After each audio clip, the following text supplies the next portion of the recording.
মাধবপুর নামের এক ছোট্ট গ্রামে টুম্পা নামে এক বয়স্ক মহিলা থাকত। টুম্পা তার মেয়ে খুশিকে নিয়ে থাকত। টুম্পা অনেক গরিব ছিল। টুম্পার স্বামী অনেক বছর আগে মারা গিয়েছে। তখন থেকে টুম্পা তার মেয়েকে নিয়ে একা থাকত। টুম্পা জঙ্গলে কাঠ কেটে সেই কাঠ বাজারে বিক্রি করে যা রোজগার করত তাতে তাদের সংসার চলত। টুম্পার অনেক বয়স হয়ে গিয়েছিল, তাই তার শরীরে তেমন শক্তি ছিল না যে সে জঙ্গল থেকে কাঠ কেটে সেই কাঠ বাজারে বিক্রি করে। তবে টুম্পার মেয়ে খুশি দেখতে অনেক সুন্দর ছিল। খুশি টুকটাক সেলাইয়ের কাজ করে যা টাকা রোজগার করত সেই টাকা দিয়ে তার মাকে সে সাহায্য করত। একদিন টুম্পা জঙ্গলে কাঠ কাটার জন্য বেরোচ্ছিল।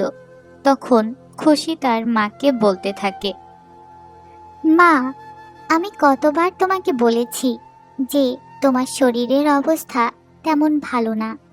তোমার শরীরে তেমন কোনো শক্তি বল নেই যে এখন তুমি জঙ্গলে গিয়ে কাঠ কাটতে পারবে। শোনো মা, তোমার এখন বিশ্রামের প্রয়োজন। আর তুমি যদি একটু বাড়িতে বিশ্রাম করো তাহলে তো তোমার শরীরটা ঠিক থাকবে। কিন্তু তুমি তো আমার কোনো কথাই শুনতে চাও না। কেন মা, তুমি বিশ্রাম কেন করছো না বাড়িতে? খুশি মা, আমি বিশ্রাম কিভাবে করব বল মা? যদি আমি কাজ না করে ঘরে বসে থাকি তাহলে সংসারটা কিভাবে চলবে বল তো দেখি মা। আর তুইও তো অনেক বড় হয়ে গিয়েছিস, তোকেও তো বিয়ে দিতে হবে। আর তুই তো জানিস ওই মোহন যে সুদে টাকা ধার দেয় তার টাকাও তো শোধ করতে হবে।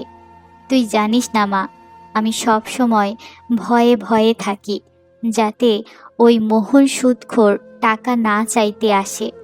আমরা যদি মোহন ব্যাপারীর টাকা শোধ করতে না পারি তাহলে যে ও আমাদের সাথে যা খুশি তাই করতে পারে রে মা।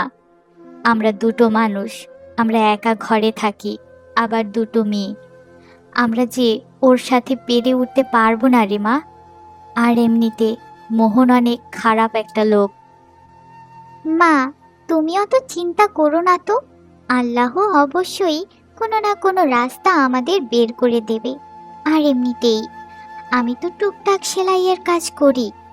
আর আজ থেকে না হয় আমি দিন রাত এক করে অনেক পরিশ্রম করব, যাতে ওই সুদখোর মোহনের টাকা শোধ করতে পারি। মেয়ের কথা শুনে টুম্পার চোখে জল চলে আসে। এরপর টুম্পা জঙ্গলে কাঠ কাটার জন্য বেরিয়ে পড়ে। খুশি তার মায়ের চোখের জল দেখে অনেক কষ্ট পায়। বিকেলে টুম্পা বাড়িতে ফিরে আসে। মা, তুমি তাড়াতাড়ি হাত মুখ ধুয়ে এসো। আমি এক্ষুনি তোমার জন্য খাবার বাড়ছি, তুমি এসে খেয়ে নাও। হ্যাঁ রে মা, তাড়াতাড়ি খাবার বেড়ে দে, খুব খিদে পেয়েছে আমার। তুই ভাত বাড়, আমি এক্ষুনি হাত মুখ ধুয়ে আসছি। মা, আমি বলছিলাম যে তুমি কারো কাছ থেকে কিছু টাকা ধার নিয়ে ওই মোহন ব্যাপারীর টাকা তো শোধ করে দিতে পারো। খুশি মা, খারাপ সময়ে কেউ কারো পাশে থাকে না রে মা। সব আত্মীয় স্বজন প্রতিবেশী তখন মুখ ঘুরিয়ে থাকে। আর এমনিতেও আমাদের সব আত্মীয় স্বজন নিজেরাই তো গরিব আর নিজেদের সংসার খুব কষ্টে চালায়। তাহলে আমাদেরকে কোত্থেকে টাকা দিয়ে সাহায্য করবে বলতো?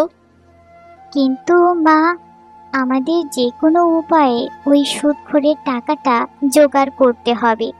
কাল তো ও আমাদের বাড়িতে টাকা চাইতে আসবে। আর যদি কাল আমরা টাকা না দিতে পারি, জানি না ও আমাদের সাথে কেমন ব্যবহার করবে। টুম্পা অনেক চিন্তায় পড়ে গেল। সে বুঝতে পারছিল না কিভাবে ওই সুদখোরের টাকা শোধ করবে। সকালে টুম্পা জঙ্গলে কাঠ কাটতে যায়। আর সেই জঙ্গলে একটা অচেনা ব্যক্তির সাথে দেখা হয়ে যায় টুম্পার। আর সে টুম্পাকে বলতে থাকে, আপনার হাতে কুড়াল দেখে মনে হচ্ছে আপনি কাঠ কাটতে এসেছেন। হ্যাঁ বাবা, আমি জঙ্গলে কাঠ কাটতে এসেছি।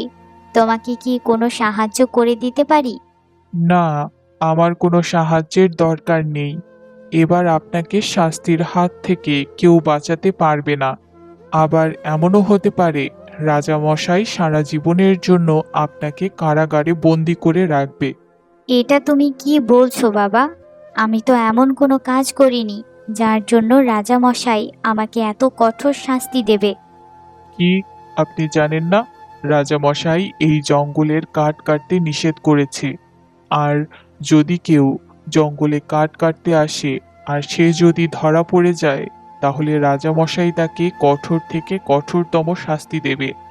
এবার আপনাকে আমার সাথে রাজামশাইয়ের কাছে যেতে হবে। বাবা, যদি আমি জঙ্গল থেকে কাঠ কেটে বাজারে বিক্রি না করতে পারি, তাহলে আমার সংসার কিভাবে চালাবো বলো তো? আপনি চান রাজা আপনাকে শাস্তি না দেন আর আপনি আপনার সংসার চালাতে চান, তাহলে আপনার আমাকে টাকা দিতে হবে। তাহলে আমি আপনার ব্যাপারে রাজার কাছে কিছু বলবো না। অচেনা ব্যক্তির কথা শুনে টুম্পার চোখে জল চলে আসে। আপনি কাঁদছেন কেন? যতই কান্নাকাটি করুন না কেন, আর কোনো লাভ নেই। আপনাকে তো টাকা দিতেই হবে। আপনি যদি চান রাজা আপনাকে কোনো সাজা না দেন, তাহলে আপনার আমাকে টাকা দিতেই হবে। দেখো বাবা, আমার কাছে কোনো টাকা নেই। যদি তুমি চাও তাহলে আমাকে তুমি রাজা মশাইয়ের কাছে নিয়ে যেতে পারো। আপনি এই শাস্তির কথা শুনে ভয় পাচ্ছেন না? সামান্য কিছু টাকার জন্য আপনি আপনার জীবন এত বড় সংকটের মধ্যে ঠেলে দিচ্ছেন। তারপর টুম্পা সেই অচেনা ব্যক্তির কাছে তার সমস্যার কথা খুলে বলে। দেখো বাবা, আমার বাড়িতে আমার একটা মেয়ে আছে, তাকে যে আমার বিয়ে দিতে হবে। তারপর একজন সুদখোরের টাকা শোধ করতে হবে। আর যদি আমি ওই সুদখোরের টাকা শোধ করতে না পারি, তাহলে ওই সুদখোর আমাদের বাঁচতে দেবে না। দেখুন, এমনিতে আমি কারো উপর কোনো দয়া করি না। আপনার বয়স অনেক হয়েছে, আবার আপনার একটা মেয়েও আছে, আর ওকে বিয়েও দিতে হবে। দেখুন, আজ পর্যন্ত আমার জীবনে কোনো ভালো কাজ করিনি, কিন্তু হ্যাঁ, আজ অবশ্যই করব। কি জানি, আজ এই ভালো কাজের জন্য আল্লাহ হয়তো আমার উপর খুশি হয়ে যাবে আর আমার কিছু হলেও ভুলের ক্ষমা করে দেবে। তারপর ওই লোকটি একটা থলি নিয়ে সে টুম্পাকে দেয়। এই পুটলির মধ্যে অনেক সোনার পয়সা আছে। এখান থেকে কিছু টাকা ওই সুদখোরকে দিয়ে দেবেন, আর যা বেঁচে থাকবে তা দিয়ে আপনার মেয়েকে ভালোভাবে বিয়ে দিয়ে দেবেন। আর আপনি এখন এখান থেকে চলে যান তাড়াতাড়ি, না হলে অন্য কেউ যদি আপনাকে দেখে ফেলে, তাহলে সে যে রাজামশাইকে বলে দেবে। তোমাকে অনেক ধন্যবাদ বাবা। আল্লাহ তোমার মঙ্গল করুক। আমি তাহলে আসি। রাস্তা দিয়ে যেতে যেতে টুম্পা অনেক ক্লান্ত হয়ে পড়ে। তাই সে কিছুক্ষণের জন্য একটা গাছের নিচে বসে বিশ্রাম নেয়। গাছের নিচে বসে বিশ্রাম করতে করতে টুম্পার চোখ লেগে যায়। আর তখন সেখানে একটা চোর চলে আসে। ওই চোরটি টুম্পার পাশে থাকা সোনার টাকা ভর্তি ব্যাগ দেখে সে সেটা নিয়ে চলে যায়। কিছু দূর যাওয়ার পর ওই চোরটি ব্যাগ খুলে দেখে সেখানে সোনার অনেক পয়সা আছে। তা দেখে সে অনেক খুশি হয়ে যায়। আর সে বলতে থাকে, আরে বাহ, এত সোনার পয়সা! আজ তো আমার কপাল খুলে গেল। এবার আমার স্ত্রী আর বাচ্চাকে আমি পেট ভরে খাওয়াতে পারবো। এই সোনার পয়সাগুলো দিয়ে আমার তো 2 বছর ভালোভাবে চলে যাবে, কোনো কাজ না করেই। বলে চোর তার বাড়ির দিকে চলে যায়। অন্যদিকে টুম্পা যখন চোখ খোলে তখন সে তার সামনে রাখা পুঁটলিটা আর দেখতে পায় না। সে সব জায়গায় খুঁজতে থাকে, কিন্তু খোঁজার পরও সে তার পুঁটলিটাকে খুঁজে পায় না। তখন টুম্পা অনেক ভয় পেয়ে যায়। হে আল্লাহ, এটা কি হয়ে গেল? আমি জানি না আমার চোখটা যে কিভাবে লেগে গেল। যদি আমি এখানে ঘুমিয়ে না পড়তাম, তাহলে যে আমার সোনার টাকা ভর্তি ব্যাগটা চুরি হয়ে যেত না। অনেক দিন পর আমি মনে অনেক শান্তি পেয়েছিলাম। এবার যে আমার কাছ থেকে সেটাও চলে গেল। এবার আমি আমার মেয়ের বিয়ে কিভাবে দেব? ওই সুদখোরের টাকা কিভাবে শোধ করব? হে পরওয়ারদিগার, আমাকে সাহায্য করো। আমাকে দয়া করো আল্লাহ, আমাকে দয়া করো। গিন্নি, তুমি আমাকে সব সময় বলতে না আমি কোনো কাজ করি না? এই দেখো, আমার কাছে সোনার পয়সা ভর্তি থলি। এই দিয়ে আমাদের 2 বছর বেশ ভালোভাবে চলে যাবে, কোনো কাজ না করে। তুমি এত সোনার পয়সা কোথা থেকে নিয়ে এসেছো? আরে গিন্নি, এমন ভাবে গোয়েন্দাগিরি করাটা তুমি কবে বন্ধ করবে বলো তো? আমি এত সোনার পয়সার পুঁটলি কোথা থেকে নিয়ে এসেছি এইসব জেনে তুমি কি করবে? জানার দরকার আছে, তুমি এত তাড়াতাড়ি এতগুলো সোনার পয়সা কোত্থেকে নিয়ে এসেছো? এমন নয় তো তুমি এই সোনার পয়সাগুলো কোথা থেকে চুরি করে নিয়ে এসেছো? তুমি মুখে মুখে তর্ক করাটা যে কবে বন্ধ করবে বলো তো? আর হ্যাঁ, আমি এই সোনার পয়সাগুলো চুরি করে নিয়ে এসেছি।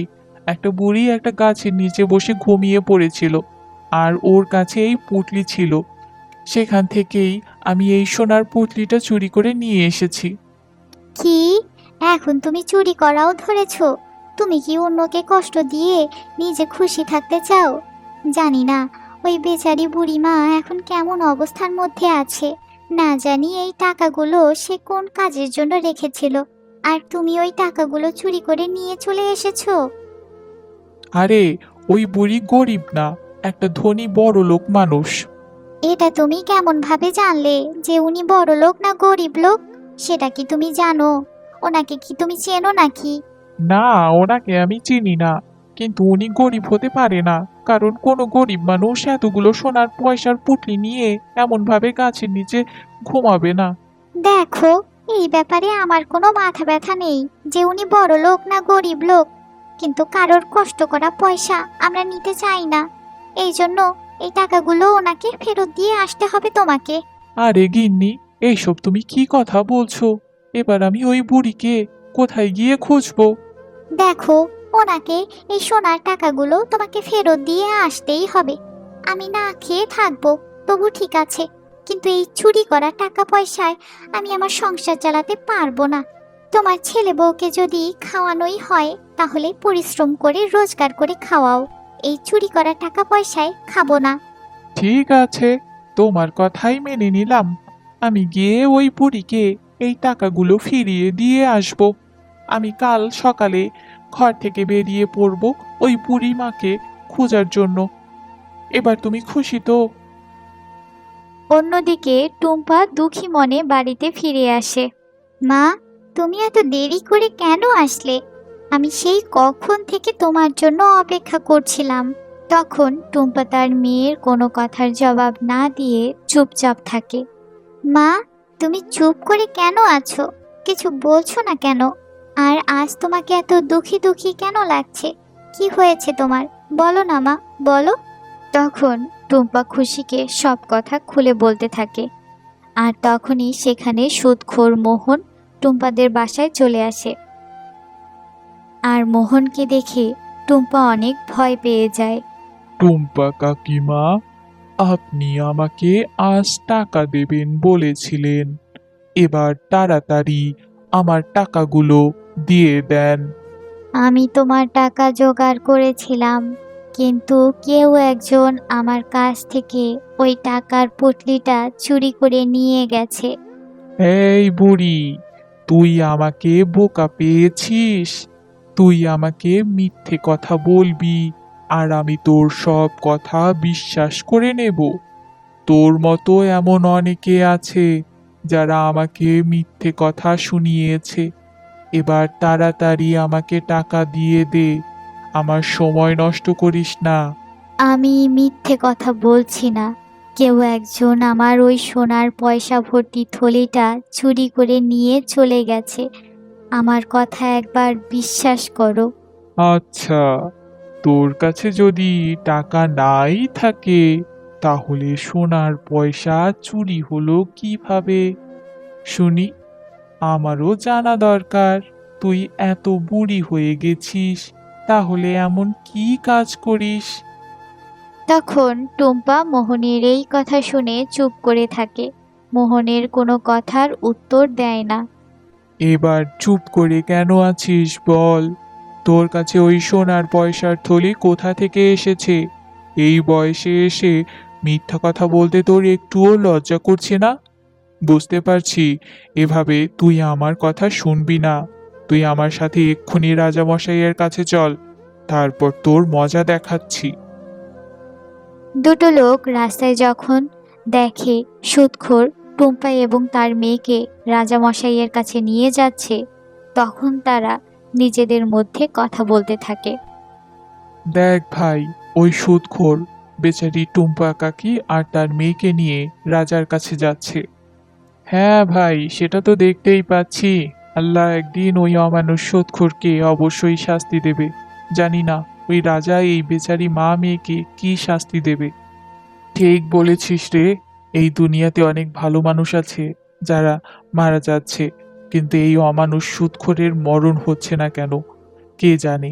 এ তো কোনোদিন অসুস্থ হয় না। আমাদের মতো গরিব মানুষদের সাথে কত অত্যাচার করে। এই সুদখোর অবশ্যই একদিন তার কর্মের শাস্তি পাবে। 10 দিন পর তো আমাকে এই সুদখোরকে টাকা শোধ করতে হবে। এরপর সুদখোর রাজামশাইয়ের দরবারে পৌঁছে যায়। এই টুম্পা কাকিমা আমার থেকে টাকা ধার নিয়েছিল, কিন্তু এখন আমার টাকা শোধ করে দিচ্ছে না। তার উপর আমাকে মিথ্যা কথা বলছে কেউ ওনার সোনার পয়সার থলি চুরি করে নিয়েছে। সুদখোর মোহনের পুরো কথা শোনার পর রাজামশাই বলতে থাকে। তাহলে তুমি এমন ধরনের মানুষের কাছে টাকা ধার কেন দাও যে তোমার টাকা শোধ করে দিতে পারে না? মহারাজ, আমার সামনে এসে ইনি খুব কাঁদছিল, আর ওনাকে দেখে আমার অনেক কষ্ট হয়, তাই আমি ওনাকে টাকা ধার দিয়েছিলাম।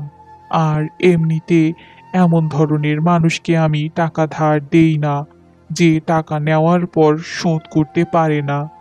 এখানকার নিয়ম অনুসারে এই বুড়িমা যে টাকা ধার নিয়েছিল তা যদি পরিশোধ করতে না পারে, তাহলে মোহনের বাড়িতে তার গোলাম হয়ে থাকতে হবে। কিন্তু আমি এই বুড়িমাকে আরো একদিন সময় দিলাম। একদিনের মধ্যে যদি উনি টাকা শোধ করতে না পারেন, তাহলে উনি মোহনের বাড়িতে চাকরানী হয়ে থাকবেন। রাজামশাইয়ের কথা শুনে টুম্পা অনেক ভয় পেয়ে যায়, কারণ একদিনের মধ্যে সুদখোরের টাকা শোধ না করতে পারলে মা এবং মেয়েকে সুদখোরের চাকরানী হয়ে থাকতে হবে। রাজামশাইয়ের ঘোষণার পর সুদখোরও খুশি হয়ে যায় এবং বাড়ি ফিরে চলে যায়। বুড়ি, তুই আমার টাকা 2 বছরে শোধ করতে পারিসনি, আর তুই একদিনের মধ্যে কিভাবে দিবি? তুই একটা কাজ কর, তোর সুন্দরী মেয়েকে আমার সাথে বিয়ে দিয়ে দে, আর তোর মেয়েকে আমি রানী বানিয়ে রাখবো। আর তোর সাথেও আমি আর খারাপ ব্যবহার করব না। আমি তোর মতো অমানুষকে কোনো দিনও বিয়ে করব না। যদি বিয়ে না হয় তবুও ভালো, তবুও তোকে বিয়ে করব না। তুই অমানুষ, দরিদ্র মানুষের ওপর অনেক অত্যাচার করিস, তাই তোর সাথে বিয়ে করার থেকে না করাই ভালো। ঠিক আছে, আমিও দেখব তোমরা আমার টাকা কিভাবে দিতে পারো। আর আমি তোমার মাকে দিয়ে এমন কাজ করাবো যে মরার পরও ওর আত্মা আমাকে দেখে অনেক ভয় পাবে। ঠিক আছে, এখন আমি যাই, আবার একদিন পরেই আসবো। সব বলে মোহন ওখান থেকে চলে যায়। মা, আমরা একদিনের মধ্যে ওই অমানুষের টাকা কিভাবে জোগাড় করব? আর যদি আমরা একদিনের মধ্যে ওই টাকা শোধ করতে না পারি, তাহলে তো ওই সুদখোর আমাদের উপর অনেক অত্যাচার করবে। মা, আমি তোমার উপর হওয়া অত্যাচার দেখতে পারবো না। ওই সুদখোর অনেক দরিদ্র অসহায় মানুষের ওপর অত্যাচার করেছে। কারো বাড়ি ছিনিয়ে নিয়েছে, তো কারো জমি।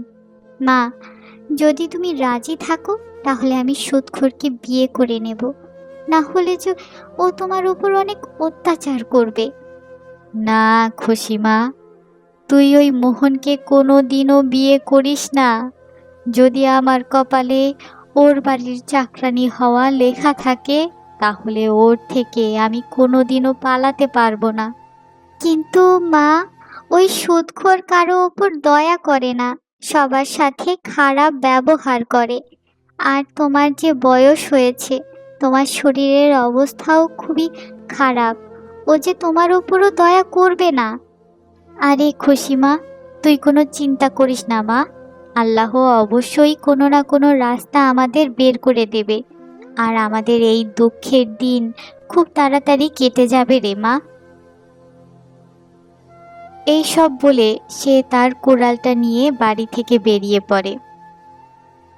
যেতে যেতে টুম্পা সেই গাছের নিচে গিয়ে বসে, যেখান থেকে তার সোনার টাকা পয়সার পুঁটলি চুরি হয়ে গিয়েছিল। টুম্পা গাছের নিচে বসে বসে সে একভাবে আকাশের দিকে তাকিয়ে থাকে। টুম্পা বুঝতে পারছিল না যে সে কি করবে। আর তখন সেখানে ওই পুঁটলি চোর চলে আসে। ওই চোর টুম্পাকে গাছের নিচে দেখে অনেক খুশি হয়। তারপর সে টুম্পাকে বলতে থাকে, কাকি, আপনাকে দেখে মনে হচ্ছে আপনি অনেক বিপদের মধ্যে আছেন। আপনি আমাকে বলতে পারেন কি হয়েছে আপনার। আমি যতটা পারবো আপনাকে সাহায্য করব। এরপর টুম্পা চোরের ছেঁড়া ও নোংরা জামা কাপড় দেখে সে বলতে থাকে, বাবা, তোমাকে দেখে তো মনে হচ্ছে তুমিও আমার মতোই গরিব। আমি তোমাকে কি করে বিশ্বাস করে বলি বলো তো যে তুমি আমার এই খারাপ সময়ে আমাকে সাহায্য করবে। কাকি, আমার খারাপ নোংরা জামা কাপড় দেখে আমার অবস্থা বিচার করবেন না। আপনি আমাকে আপনার সমস্যার কথা বলুন। আমি আমার সাধ্যমতো আপনাকে সাহায্য করার জন্য পুরো চেষ্টা করব। বাবা, আমি 2 বছর আগে একটা সুদখোরের কাছ থেকে কিছু টাকা ধার নিয়েছিলাম, কিন্তু এখনো পর্যন্ত সেই টাকা শোধ করতে পারিনি। আর এখন একদিনের মধ্যে যদি ওই টাকা শোধ করতে না পারি, তাহলে ওই সুদখোর আমাদের উপর অনেক অত্যাচার করবে, আর আমাকে আর আমার মেয়েকে ওর বাড়িতে চাকরানির কাজ করতে হবে। একটা ভালো মনের মানুষ আমাকে একটা সোনার পয়সার থলি দিয়েছিল, কিন্তু একটা চোর ওই টাকা চুরি করে নিয়ে চলে গেছে। ভেবেছিলাম যে ওই টাকা দিয়ে আমি আমার মেয়ের বিয়ে দেব আর ওই সুদখোরের টাকা শোধ করে দেব, কিন্তু আমার কপালটাই অনেক খারাপ। চোর এইসব কথা শুনে সে সোনার পয়সার থলিটা টুম্পার সামনে রেখে দেয়। কাকি, দেখেন তো এই পুটলি আপনি চিনতে পারছেন কিনা? বাবা, এই থলিটা তোমার কাছে কিভাবে এলো? এই থলিটা যে চুরি হয়ে গিয়েছিল। আমি একজন গরিব মানুষ। আমার বউ বাচ্চাকে নিয়ে অনেক কষ্টে সংসার চালাই। ওরা ভালোভাবে খেতে পারছিল না, আর আমি কাজের খোঁজে বেরিয়েছিলাম, কিন্তু কেউ আমাকে কোনো কাজ দেয়নি। আর আমি এই দিক দিয়ে যাচ্ছিলাম। আমি আপনাকে এই গাছের নিচে ঘুমাতে দেখেছিলাম। তখন আপনার পাশে রাখা সোনার পয়সার পুঁটলিটা আমি দেখি। তারপর সেটা চুরি করে নিয়ে চলে গিয়েছিলাম, যাতে আমার বউ বাচ্চাকে একটু ভালোভাবে পেট ভরে খেতে দিতে পারি আর সংসারটা ভালো চলে। কিন্তু আমার বউ আমাকে বলে আমি না খেয়ে মরবো। ঠিক আছে, কিন্তু চুরি করা টাকায় আমি সংসার চালাবো না। যদি পারেন আপনি আমাকে ক্ষমা করে দেবেন। আমার জন্য আপনার এত সমস্যার মধ্যে পড়তে হয়েছে। কোনো অসুবিধা নেই বাবা, তুমি যে এই টাকাগুলো আমাকে ফিরিয়ে দিয়েছো, এই যে আমার কাছে অনেক। আর তাই জন্য আমি তোমাকে ক্ষমা করে দিলাম। এবার এই টাকা দিয়ে মোহন সুদখোরের টাকা শোধ করে দেব। তারপর যা টাকা বেঁচে থাকবে তা দিয়ে আমার মেয়েটাকে বিয়ে দিয়ে দেব। বাবা, এবার আমি আসি। তারপর টুম্পা খুশি খুশি বাড়িতে চলে আসে। দেখ মা, এই সেই সোনার পয়সার থলি যেটা আমাদের কাছ থেকে হারিয়ে গিয়েছিল। এবার আর আমাদের ওই সুদখোরের চাকরানি হয়ে থাকতে হবে না। কিন্তু মা, তুমি এই থলিটা কোথা থেকে পেয়েছো? যে লোকটি আমার এই থলিটা চুরি করে নিয়ে গিয়েছিল সে আবার এসে ফিরিয়ে দিয়ে গেছে। কারণ ওর বউ যে অনেক বড় মনের মানুষ রে মা, তাই তো আবার এসে আমার থলিটা দিয়ে দিল। আমি তোকে বলেছিলাম না যে আল্লাহ অবশ্যই কোনো না কোনো রাস্তা খুলে দেবে আমাদের জন্য। আর এবার আমরা যে ওই সুদখোরের হাত থেকে বেঁচে গেলাম। পরের দিন সকালে সুদখোর আবারও টুম্পাদের বাড়িতে আসে। বুড়ি, এবার আমার টাকাটা দিয়ে দে। এখনো তোর কাছে সুযোগ আছে। তোর মেয়ের সাথে আমাকে বিয়ে দিয়ে দে, তাহলে তোদের জীবনটা ভালোভাবে কেটে যাবে। খুশি, তুমি কি দেখবে তোমার বুড়ি মায়ের অত্যাচার? আল্লাহ আছেন তোর মতো অমানুষের হাত থেকে আমাদের রক্ষা করার জন্য। এই নাও তোমার টাকা। তোমার সব টাকা আমরা শোধ করে দিলাম। এখন এখান থেকে চলে যাও। আরে বাহ, টাকা শোধ করে দিলে? যে বুড়ি 2 বছরেও আমার টাকা শোধ করে দিতে পারেনি, সে কিভাবে একদিনের মধ্যে আমার টাকা কিভাবে শোধ করলো? তোমাদের কাছে এত টাকা কিভাবে এলো? আমাকেও একটু বলো, আমারও জানার দরকার আছে। এই সব শুনে তোমার কি দরকার? তুমি টাকা পেয়ে গেছো, এবার তুমি এখান থেকে বেরিয়ে যাও। টুম্পার এমন কথা শুনে মোহন অনেক রেগে যায়। সে রেগে মেগে ওখান থেকে চলে যায়। আর যা টাকা বেঁচেছিল তা দিয়ে টুম্পা তার মেয়েকে বিয়ে দিয়ে দেয়। তারপর তারা খুশি খুশি জীবন কাটাতে শুরু করে।